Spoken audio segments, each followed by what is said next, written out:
From the American Experience Storybook, Part 2 of Thomas Edison.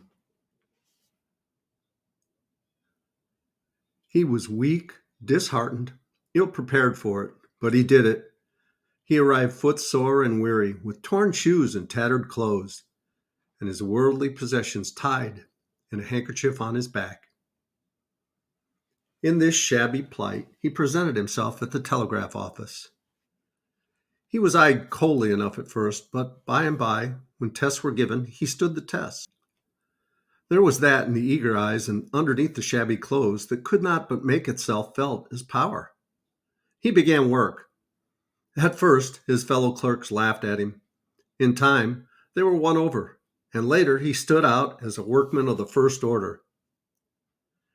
He began to collect about him materials for printing, machinery without which he never felt quite happy. He did a clever thing one day in the office that brought him into notice. He took a press report at one sitting, a sitting that lasted from 3:30 p.m. till 4:30 a.m. After that, he carefully divided it into paragraphs so that each printer would have exactly 3 lines to print and so that a column could be set up in 2 or 3 minutes. It may be that about this time money was rather more plentiful, for Edison began to go to second-hand bookshops and so to gratify his deep-seated thirst for knowledge. His kindness of heart was well known, and there were many about, only too ready to take advantage of it. There were telegraphists who roamed the country in time of war, tramp operators they were called, who took short engagements and generally ended their time with a spree. These found out Edison, a man who did not drink himself and a man who might be persuaded to lend them money, and these were his worst enemies. One day, he had bought at auction 50 volumes of the North American Review. Half a dozen men were sponging off him in his rooms when he brought home the books and ranged them unsuspiciously around his walls. Directly he had gone out, his guests helped themselves to his purchase, landed them at the nearest pawnbroker's, and drank the money they brought. But his love for experiments sometimes brought him into scrapes and disaster, as when he moved a bottle of sulfuric acid one day, strictly against the rules, and the bottle spilt, the contents eating through the floor to the manager's room below, and there eating up his floor and carpet, the unlucky accident bringing Edison his dismissal. And now, at the age of 21, after many different situations and different experiences, Edison turned his steps to Boston. His open-handedness had left him short of money. As was often the case with him, he was sailing very close to the wind. His dress was poor and shabby, and 4 days and nights traveling had not improved his appearance. When he presented himself at the office where he was to be taken on, the other clerks ridiculed him as a jay from the woolly nest. They made up their minds to play a practical joke on him. They took the New York telegraph man into their confidence. It was arranged that he should send a dispatch which Edison was to receive. By this time, Edison had so perfected himself in receiving messages that he could write 46 to 54 words a minute, quicker than any operator in the United States. Not knowing his man, the sender began slowly, then quickened his pace. So did Edison. Quicker still he worked. Edison was in no way discomfited. Soon the New York man had reached his highest speed, to which Edison responded with ease, cool, collected, and stopped now and then to sharpen a pencil in between. By this time, he had discovered that the others were trying to get a rise out of him, but he went on steadily with his work.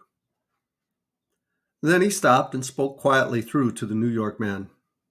"Say, young man," he said in his dry, humorous way, "change off and send with your other foot." But the New York man had reached the end of his tether and had to get someone else to finish, and so Edison won his laurels, and the jay from the woolly West was regarded ever after with enormous respect. After that, his place was in the front rank. Now he had reached the threshold of manhood, and a long, dazzling vista of achievement and success stretched before him had he known it. About this time, a great, strong conviction of his responsibilities and of the opportunities life held out to him swept over him.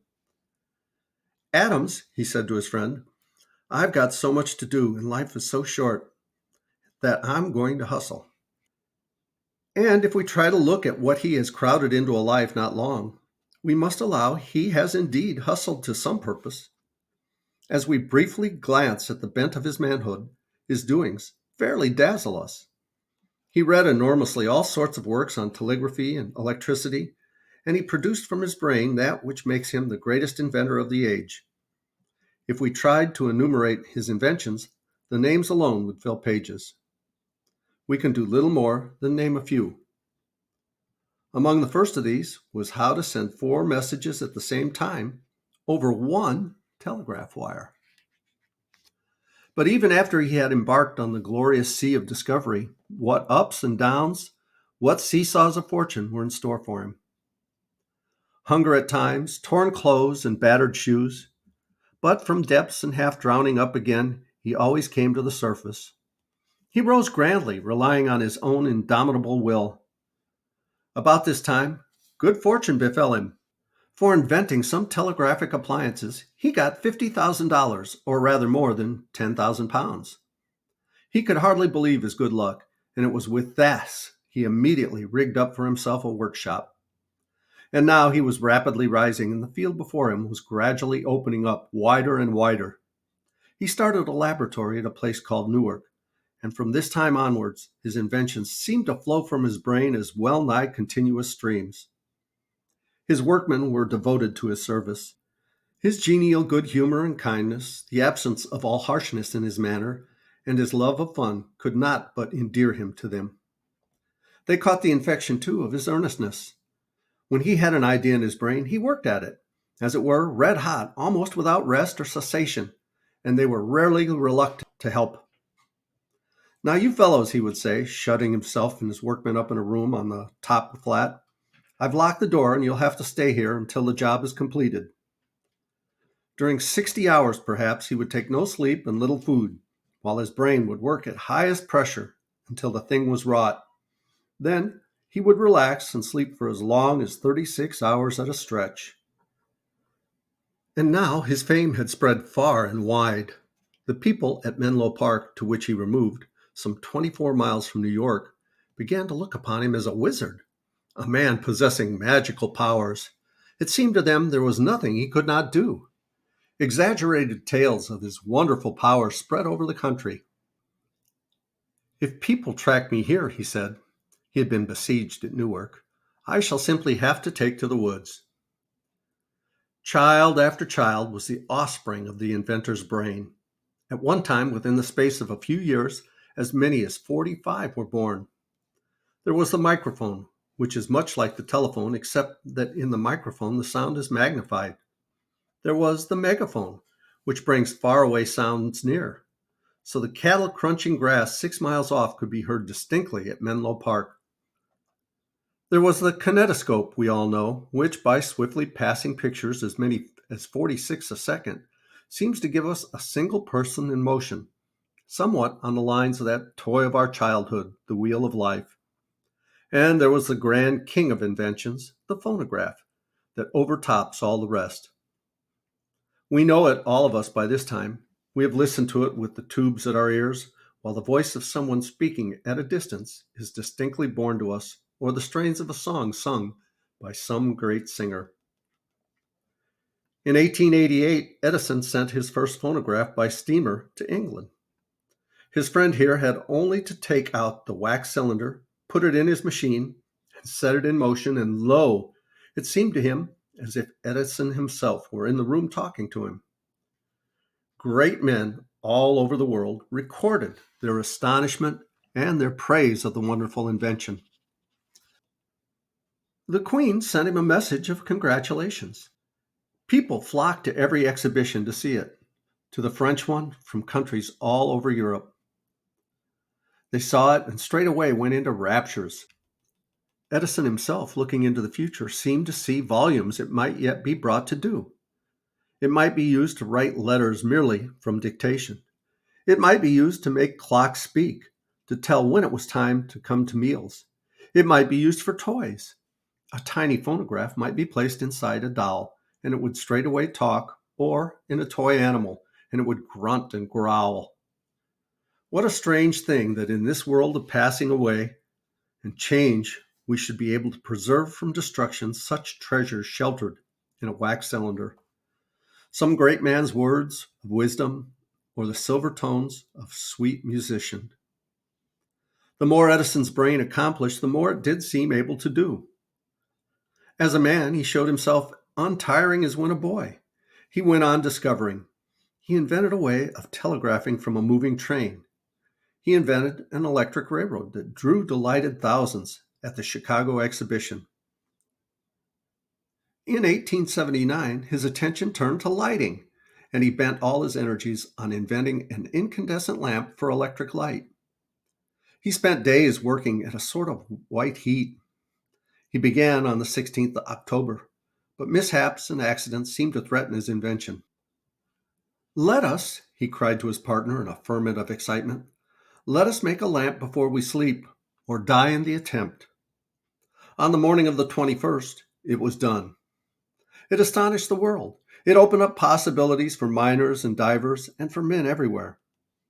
On the occasion of its exhibition, people flocked from all parts of the United States. Special trains were run. The same furor over the marvel reigned at the Paris Exposition and at every other exhibition. And through it all, a fame, a popularity enough to turn the head of most mortals, the man remained the same, modest, simple, unpretentious. From Menlo Park, he went to Orange. His laboratory was fitted up with everything conceivable that an inventor red-hot and eager might want at a moment's notice. And yet often the workrooms presented the strangest appearance of disorder. Workmen sometimes stretched on benches or floors after a heavy strain. The great master himself thrown down, a stick under his head, a coat wound round it for a pillow, and so snatched a short interval of sleep. He will not be interrupted by visitors. In this great world of his own, he seems at times to live a sort of separate existence. We were amazed, dazzled, astonished by the tremendous results one man in his lifetime has achieved. He has not been content to take something and modify and improve it and set it to a new purpose as men whom we call inventors have done at all ages. But he seems to have called upon the very forces of nature to do his bidding.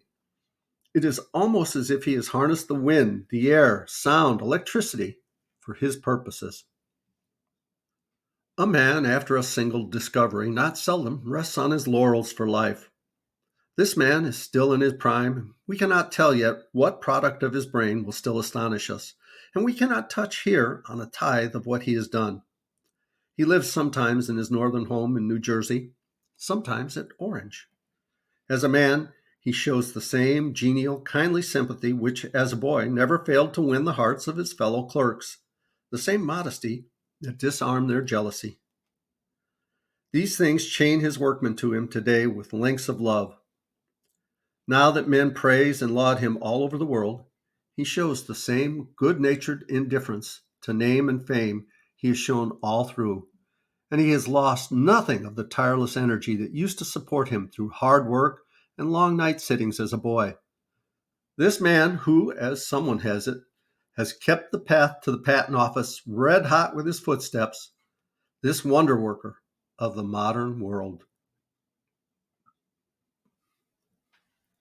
Thank you so much for listening. Please reach down, click like, and subscribe, and come back for our next video.